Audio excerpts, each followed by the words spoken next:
அனைவருக்குமே வணக்கம். சற்று முன் கிடைத்திருக்கக்கூடிய ஒரு மிக மிக முக்கியமான செய்தி ஒன்று வெளியாகியுள்ளது. சற்று முன் செந்தில் பாலாஜிக்கும் அண்ணாமலை அவர்களுக்கும் இடையே உச்சக்கட்ட மோதல் விடுத்த மிகப்பெரிய கலவரம் இது மாதிரி பார்த்தீங்கன்னா செய்திகள் வெளியாயிருக்கு.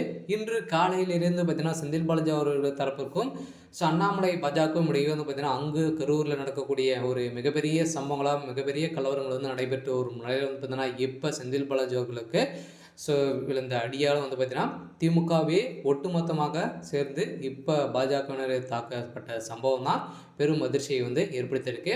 ஏற்கனவே அண்ணாமலை அவர்களுக்கும் செந்தில் பாலாஜி அவர்களுக்கும் இடையே இப்போ பார்த்தீங்கன்னா வாக்குவாதத்தாலும் பார்த்தீங்கன்னா நிறைய முதல் ஏற்பட்டது இல்லையா. பார்த்தீங்கன்னா உங்கள் அப்பாவுடைய நல்ல ஒரு அப்பாவுக்கு நீங்கள் பிறந்திருந்தீங்க அப்படின்னா என் மேலே கேஸ் போடுங்க அப்படின்ற மாதிரி அண்ணாமலை அவர்கள் பேசிய சம்பவம் தான் இப்போ தமிழகத்தவே ஒழிக்க போடக்கூடிய அளவிற்கு ஒரு மிகப்பெரிய கலவரம் நடந்திருக்கு. இதை பற்றி இந்த வீடியோவில் நம்ம பார்க்கலாம். அதுக்கு முன்னாடி நம்ம சேனலுக்கு இப்போ தான் நீங்கள் முதல் முறையாக வந்திருக்கீங்க அப்படின்னா மறக்காமல் நம்மளுடைய சேனல் சப்ஸ்கிரைப் பண்ணி சப்போர்ட் பண்ணுங்கள்.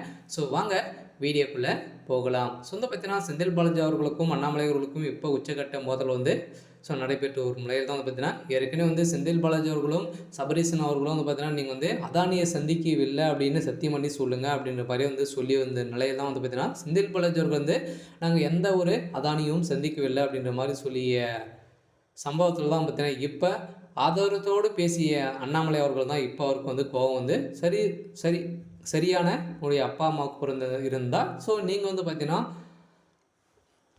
மேலே கேஸ் போடுங்க அப்படின்ற மாதிரி பேசிய அண்ணாமலை அவர்களுக்கு தான் இப்போ பார்த்தீங்கன்னா கரூரில் இரு தரப்பிற்கும் இப்போ அடிதடி மோதல்கள் ஏற்பட்ட சம்பவத்தினால பார்த்தீங்கன்னா அவர் அங்கே ஒரு மிகப்பெரிய கலவரங்களாக தான் வெடித்திருக்கு. இதைத் தொடர்ந்து தான் திமுக தலைமையகத்துக்கு பார்த்தீங்கன்னா ஒரு மிகப்பெரிய தலைவலியாக தான் வந்திருக்கு இல்லையா. இப்போ பார்த்தீங்கன்னா அண்ணாமலை அவர்கள் வருகின்ற சட்டமன்ற தேர்தலுக்கு முன்னதாக டிஎம்கே 3 ஃபைல்கள் வெளியிடப்படும் அப்படின்ற மாதிரி பேசியிருந்த நிலையில் தான் இந்த முறை திமுக மட்டுமில்லை அதை சேர்ந்த கூட்டணிகளும் வசமாக சிக்குவாங்க அப்படின்ற மாதிரி தான் பார்த்தீங்கன்னா இப்போ வெளியிட்டு இருக்கக்கூடிய அறிக்கையில் இடம்பெறும். ஏனென்றால் திமுகவின் கூட்டணி கட்சியும் தப்பு செல்லக்கூடாது என்பதற்காக அதனுடைய ஊழல்களையும் வெளிப்படுத்த போகிறோம். தமிழ்நாட்டில் வருகிற பல டெண்டர்களை கூட்டணி கட்சியினர் தான் நடத்துகிறார்கள் என டெண்டர்களும் கூட்டணி கட்சியை சேர்ந்த யாரெல்லாம் சென்றிருக்கிறார்கள் என அனைத்து தகவல்களும் எவ்வளோ ஊழல்கள் திமுக செஞ்சிருக்கு அப்படின்ற மாதிரி அனைத்து பட்டியல்களும் வெளியிட்டிருக்கக்கூடிய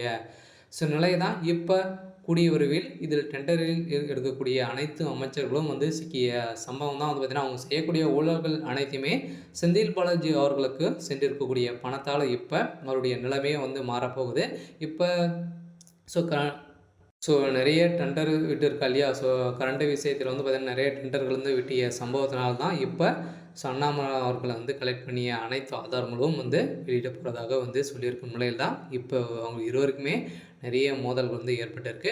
இருந்தாலும் என்ன நடக்க போகுது அப்படின்றத வெயிட் பண்ணி பார்க்கலாம். இது மாதிரி செய்திகளை தெரிஞ்சுக்கணும் அப்படின்னா மறக்காமல் நம்மளுடைய சேனலை சப்ஸ்கிரைப் பண்ணிக்கோங்க. தேங்க்யூ.